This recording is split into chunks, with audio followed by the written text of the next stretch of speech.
My name is Serena. I'm 29 years old, and I'm an occupational therapist. On a Monday morning in October, I opened my banking app while sitting in my car in the hospital parking lot and watched my entire life disappear in a scroll. The $78,000 I had spent 6 years saving every double shift, every skipped vacation, every frozen dinner eaten at 11 p.m. after a 12-hour day was gone. The balance on my screen read $14.82. Before I tell you how I handled what came next, drop a comment and let me know where you're watching from. And if you've ever had to fight for something you built with your own hands, hit subscribe. You're going to want to hear how this ends. The thing about growing up in a house where money disappears is that you learn to count it obsessively, not because you're greedy, because you've learned that no one else will. I was 11 the first time I opened my ceramic piggy bank, the one shaped like a strawberry that my grandmother had given me, and found it empty. I had been saving quarters from the neighbors I raked leaves for, $43. Every coin accounted for in a little notebook I kept under my mattress. When I asked my mother about it, she didn't even look up from the television. She said, "I needed it for groceries, baby. I'll put it back next week." She never did. I stopped keeping a notebook after that and started keeping everything in my head instead, where no one could reach it. My father was a good man in the way that weak men are often described as good. He never raised his voice, never threw anything, paid the bills most months. But he had a blind spot the size of a highway when it came to my brother-in-law, Derek. They had bonded over football and power tools and something I could never quite name, some shared language of men who believed the world owed them a comfortable living without the discomfort of actually earning it. My sister Dana had married Derek 4 years ago at a ceremony my parents described as the happiest day of their lives, which I remember thinking was a strange thing to say about your daughter's wedding rather than any moment involving either of your daughters directly.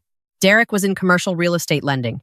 He had the handshake of a man who had practiced it, the laugh of someone who understood that laughing at the right moment was a skill, and the eyes of a person who was always calculating the distance between what he had and what he wanted. I had never trusted him, not once. But he was family now, which meant I smiled at holidays and accepted his business card whenever he slid it across tables and pretended I didn't notice the way he always steered conversations toward money.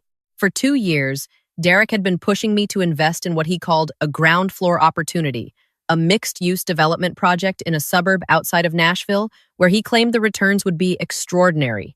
I had declined politely, then firmly, then with the kind of silence that I hoped conveyed finality. I had one goal, and one goal only, with my money. I was going to open my own occupational therapy practice, a small clinic, nothing extravagant, focused on pediatric clients. I had a business plan. I had a location scouted. I had a mentor who had done it herself and walked me through every step. And I had $78,000 sitting in a high-yield savings account that I treated like it was made of glass. My grandmother turned 75 in October, and the whole family descended on my parents' house in Clarksville for the weekend. I almost didn't go. I had a Tuesday morning meeting with a commercial landlord about the clinic space, and I was deep in the final stages of my business plan. And honestly, the thought of a full weekend of Derek's performance art exhausted me before I even packed a bag. But my grandmother called me herself. She said, "Serena, I only turned 75 once." I said, "Grandma, that's technically true of every age." She laughed and said, "Just come, sweetheart." I went. The weekend was warm in the way that family events can sometimes be when everyone is performing their best version of themselves for an audience. My grandmother was luminous. My mother had cooked for 2 days straight. My father grilled things and told stories. Dana looked happy in the way she always looked happy, a little too determined about it, like happiness was a posture she was holding rather than a feeling she was having. Derek circulated through every room, refilling drinks, clapping shoulders, being relentlessly charming in the way that I had come to recognize as labor.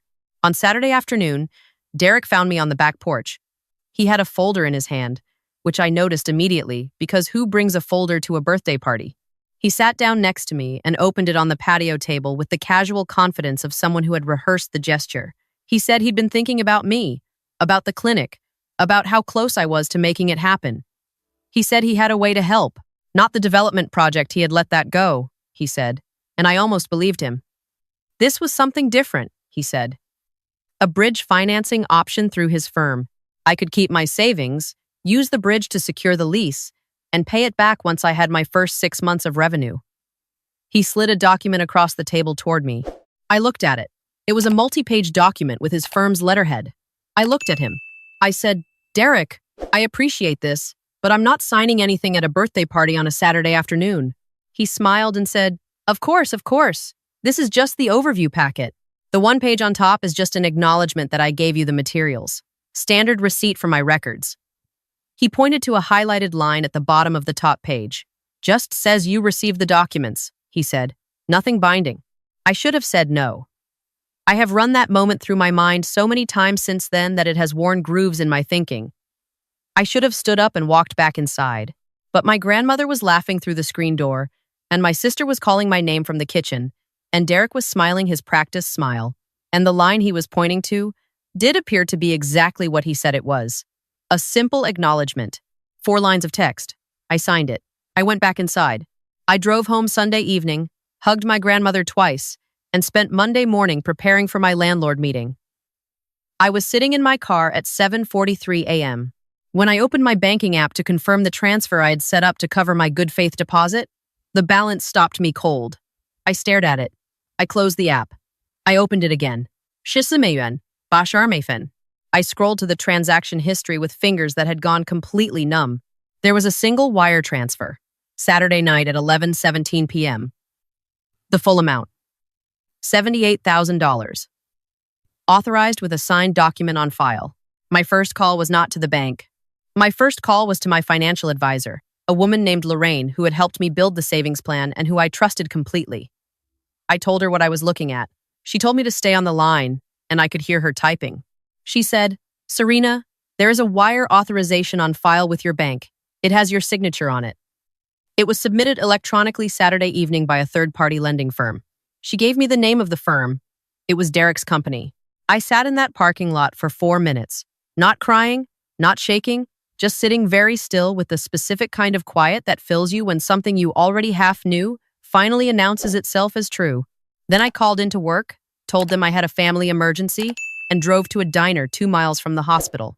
I did not call my parents. I did not call my sister. I called my father's brother, my Uncle Garrett. He is 61 years old, retired from 22 years as a county detective, and the only member of my extended family who has never once asked me for money or a favor or anything beyond my honest opinion. He answered on the second ring.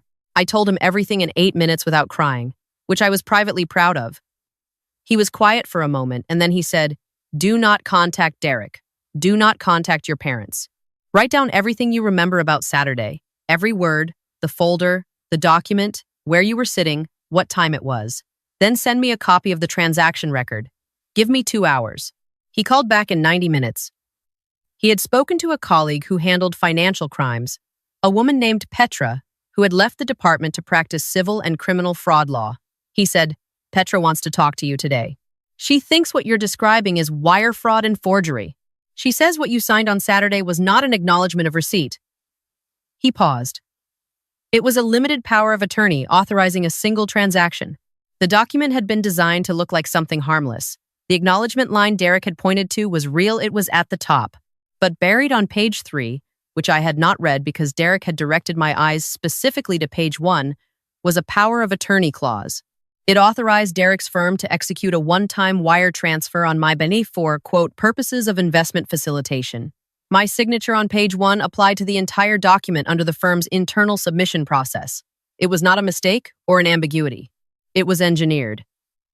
Petra said she had seen variations of this exact structure before.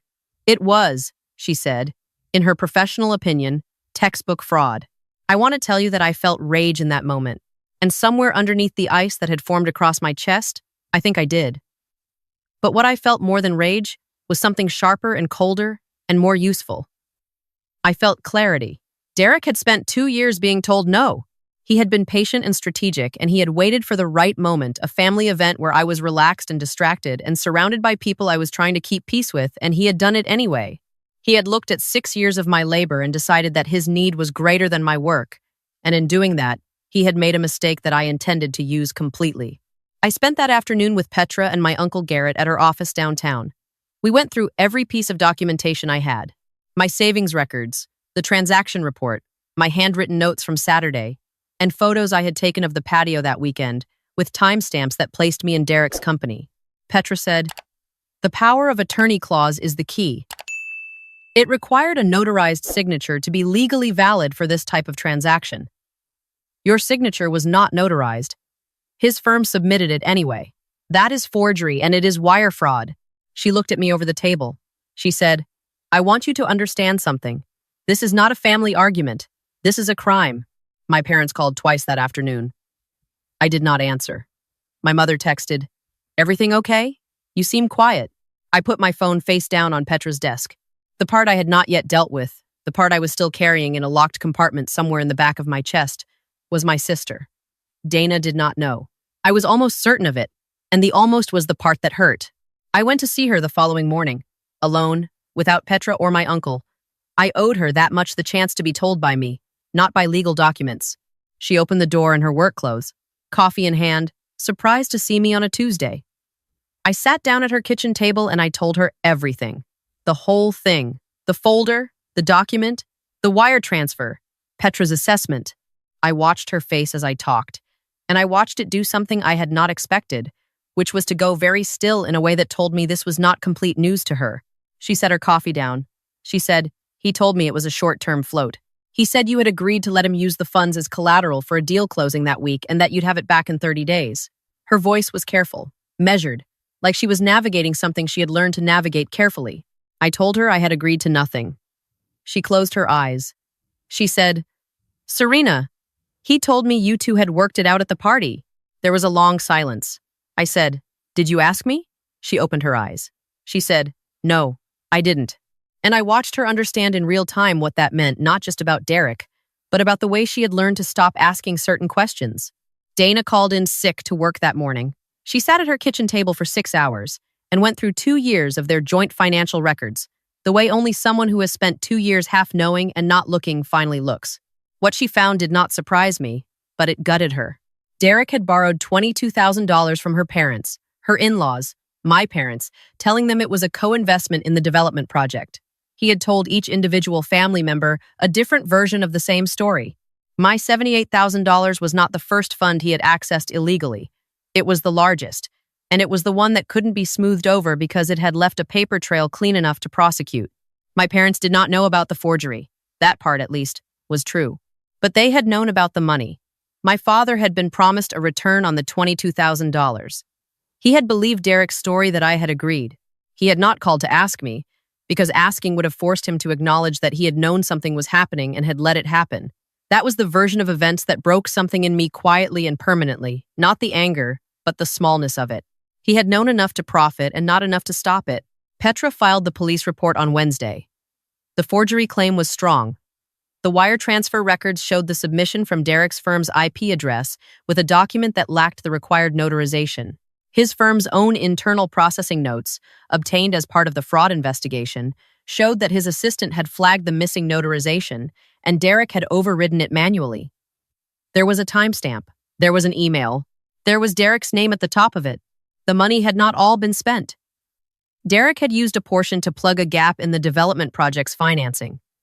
The project that was, as Petra confirmed through discovery, significantly underwater.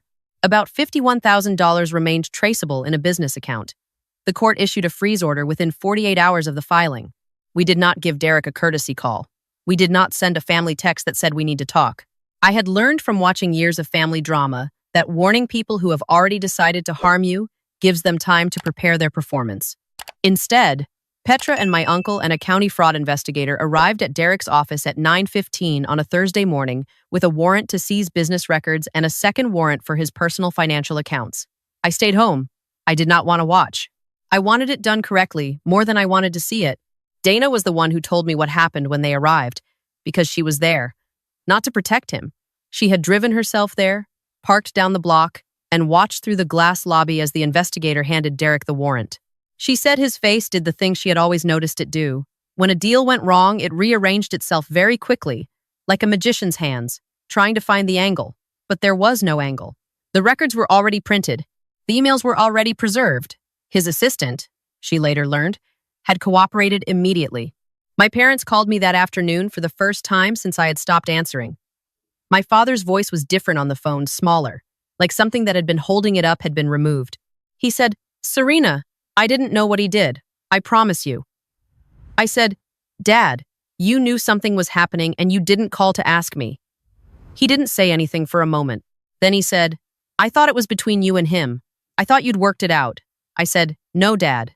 You thought you were going to get a return on $22,000, and you didn't want to ask too many questions. That's different. He didn't argue with me. That was the first honest thing that had happened between us in a long time. Derek's attorney called Petra within 3 days with an offer to settle. Petra declined on my behalf.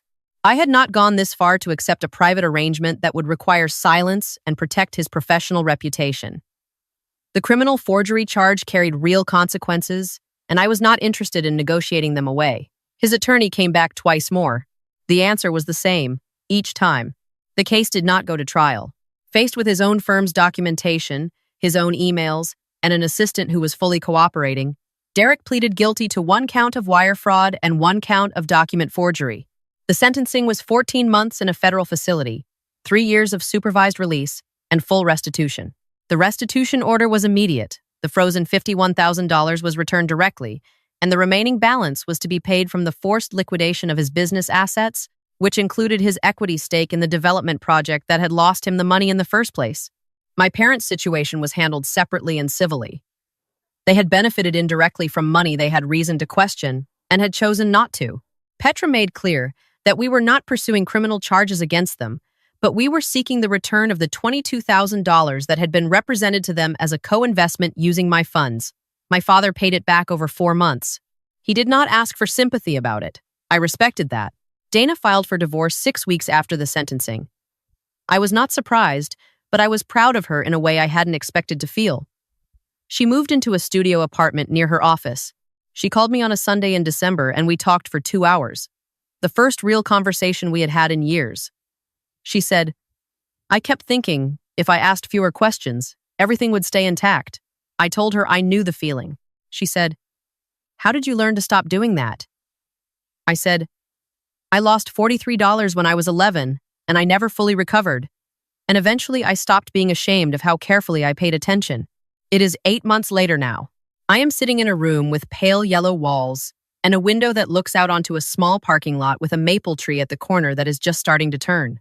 This is the intake room of Serena's occupational therapy, a pediatric practice I opened in March with the recovered funds, a small business loan, and a lease I signed without anyone watching over my shoulder. My landlord is a woman in her 60s who drinks bad coffee from a thermos and gives direct answers to direct questions, which is all I have ever asked of anyone. My first hire was a front office coordinator named Brianna, who is 26 and fiercely competent and has no patience for nonsense, which I told her in the interview was a non-negotiable qualification. My second hire was a part-time pediatric OT assistant, who I am training toward her full certification. The schedule is full through January. We have a waiting list for new clients. My Uncle Garrett comes by once a week, ostensibly to fix things that do not need fixing, actually to drink coffee and read the newspaper in the waiting room and pretend he is not checking on me. I let him. It costs nothing, and it is the kindest thing anyone has done for me in years. My sister comes on Saturdays when she doesn't have plans. She brings food she has cooked, which she learned to do after the divorce, and we eat it at the small table in the break room and talk about everything and nothing. We are rebuilding something that had been in disrepair for years before Derek ever entered the picture. That is the part that doesn't fit neatly into a story about betrayal and justice, the recognition that the damage had begun earlier and quieter, in all the times we had both learned to ask fewer questions and keep smaller pieces of ourselves safe. Derek is serving his sentence. I do not think about him often. When I do, it is not with anger. Anger requires a kind of ongoing investment in someone that I have decided he does not deserve. What I feel, when I feel anything, is something closer to the satisfaction of a finished equation. He saw my 6 years of work as a resource he was owed, and he was wrong, and the consequences were clean and documented and proportional. That is enough. My parents and I are in an uncomfortable but honest place. My father calls on the first Sunday of every month, and we talk about ordinary things. His garden, my practice, the weather. We do not talk about what happened in the way that families sometimes manage grief, by declaring it resolved before it is. We just talk. It is not everything I once wanted from him, but it is something real, and I am old enough now to know that real is worth more than performed. There is a letter in the file drawer of my desk at the clinic. Derek sent it through his attorney, a court-required statement of acknowledgement that I requested in lieu of a formal apology letter, because I knew a formal apology from a man like him would be a masterpiece of self-pity and deflection, and I was not interested in receiving one. The acknowledgement is 3 sentences. It states what he did, that it was intentional, and that it caused harm. He signed it. That is all I asked for and all I kept. I read it once, the day it arrived. I noted that the sentences were grammatically correct. Then I put it in the drawer and went back to my intake forms.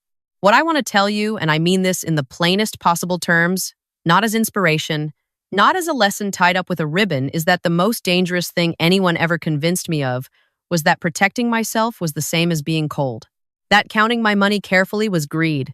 That asking questions before signing was distrust. That the price of belonging to a family was a willingness to leave certain doors unlocked. I was not cold on that Saturday at my grandmother's birthday party.